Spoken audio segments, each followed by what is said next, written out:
Break दिला होता बाळांनो, हसताय ना तुम्ही, हसत राहिलं पाहिजे, हसत हसत शिकायचं सगळं, काही टेन्शन घ्यायचं नाही, प्रेशर नाही घ्यायचा. प्रेशर येत असेल, टेन्शन येत असेल तर माझ्या युट्यूब चॅनलला जा, सगळं आनंदाने मिळेल तुम्हाला, टेन्शन नाही घ्यायचं, लाईक करायचं फक्त, लाईक सबस्क्राईब. तर पहा, इन्फिनिटिव्ह जेरंड नावाचा टॉपिक मी इथे लिहिलेला आहे. इन्फिनिटिव्ह जेरंड, इन्फिनिटिव्ह म्हणजे अगोदर समजून घ्यायचं. इन्फिनिटिव्ह म्हणजे पहा, इन्फिनिटिव्ह सरांनी लिहिलेला आहे इथे.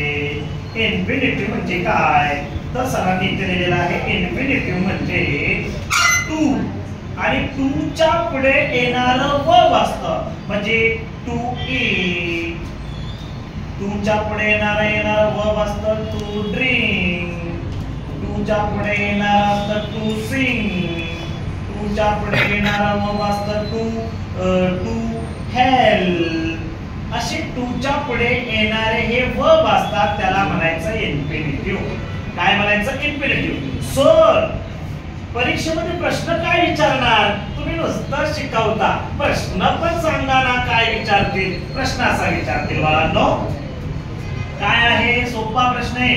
पिक आउट इन्फिनिटिव्ह, पिक आउट इन्फिनिटिव्ह असा एक प्रश्न विचारतील. इथं दुसऱ्या वाक्यामध्ये दुसरा एक प्रश्न मी काढतो, अंडरलाइन इन्फिनिटिव्ह, अंडरलाइन इन्फिनिटिव्ह. अरे वा, असे प्रश्न आहेत का इन्फिनिटिव्हला? तर असेच असतात. तर पहा, पहिलं वाक्य, it is better to starve than to beg. It is better than to starve than to beg. म्हणजे इथं इन्फिनिटिव्ह, स्टार्विंग, स्टार हे वर्ब आहे, क्रियापद आहे. स्टार उपासना आहे की नाही, स्टार. त्याच्यानंतर बेग, भीक मागण्याची क्रिया आहे, बेगिंग, बेग आहे की नाही. मग या पुढे हे दोन वर्ब आहेत. मग या वाक्यामध्ये दोन इन्फिनिटिव्ह आलेले आहेत. कुठला आहे बाळांनो? टू स्टार्व आणि दुसरा कुठला आहे बाळांनो? To beg. याला म्हणायचं इन्फिनिटिव्ह. समजलं? तर इथे कुठला आहे तुम्हाला दिसतोय? इकडे कुठला आहे? To die. आणि इकडे कुठला आहे दुसरा अजून? To surrender. हा सुद्धा इन्फिनिटिव्ह येईल. त्याच्यानंतर इथे सुद्धा इन्फिनिटिव्ह आहे. कुठला आहे? To observe. असं सुद्धा येईल. जर अंडरलाइन इन्फिनिटिव्ह म्हटलं असतं, अंडरलाइन इन्फिनिटिव्ह, तर टू ऑब्झर्वच्या खाली अंडरलाइन केलं असतं. अंडरलाइन इन्फिनिटिव्ह म्हटलं असतं टू डाय, टू सरेंडरच्या खाली अंडरलाइन केलं असतं. अंडरलाइन इन्फिनिटिव्ह म्हटलं असतं टू स्टार किंवा टू बेग, याच्या खाली अंडरलाइन केलं असतं. अंडरलाइन इन्फिनिटिव्ह म्हटलं असतं तर टू फ्लाय किंवा पिक आउट द इन्फिनिटिव्ह, तर काय लिहायचं इथे? To fly. याला म्हणायचं काय? इन्फिनिटिव्ह. काय म्हणायचं? इन्फिनिटिव्ह. समजलं मित्रांनो? समजलं असेल आणि समजणारच तुम्हाला. आता मी इथं पहा, इथं इन्फिनिटिव्हचा पार्ट दिलेला आहे, पण असं सुद्धा कधी कधी प्रश्न येतो. हो, येतो बरं का. स्पीकिंग, स्पीकिंग द ट्रूथ असं सेंटेन्स आहे. अरे देवा, आता तसं काय करायचं सर? तर बाळांना असं आहे, इथे प्रश्न मी स्पीकिंगच्या खाली अंडरलाइन दिलाय. इथे प्रश्न विचारला, use, use infinitive, use infinitive, underline, underline the gerund. Underline केलेल्या जेरंडला इन्फिनिटिव्ह वापरा. जेरंड म्हणजे वर्बला येतं आयएनजी. म्हणजे इकडे इन्फिनिटिव्ह असेल, टू स्पीक असेल, तर इकडे त्याचं जेरंड काय होतं? स्पीकिंग होतं. म्हणजे वाक्यातला टू काय करायचा? काढायचा. इथे use infinitive underline the gerund. Underline केलेल्या जेरंडला इन्फिनिटिव्ह वापरायचं. म्हणजे काय वापरायचं? टू. त्याच्या पुढे काय लिहायचं? स्पीक. आणि राहिलेलं काय लिहायचं मित्रांनो? इथं द ट्रूथ.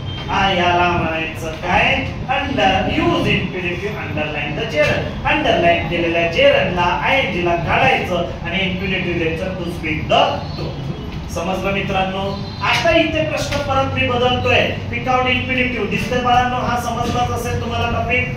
जर तुम्हाला दिसत नसेल स्क्रीनशॉट काढा.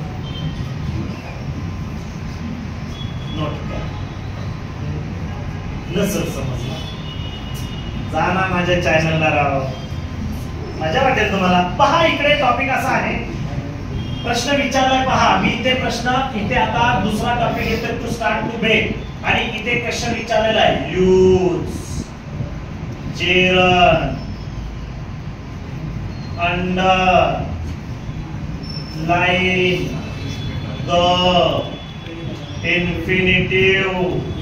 अंडरलाइन केलेल्या इन्फिनिटिव्हला काय वापरायचंय? जेरंड वापरायचंय.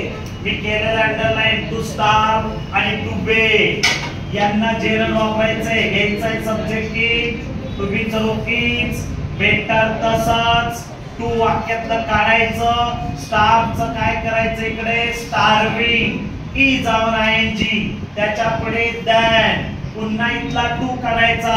या बेकचा डबल जी आयएनजी तुम्ही फसता बरं का इथे. ई यूज करून पुढे आयएनजी यूज करायचं काढायचा.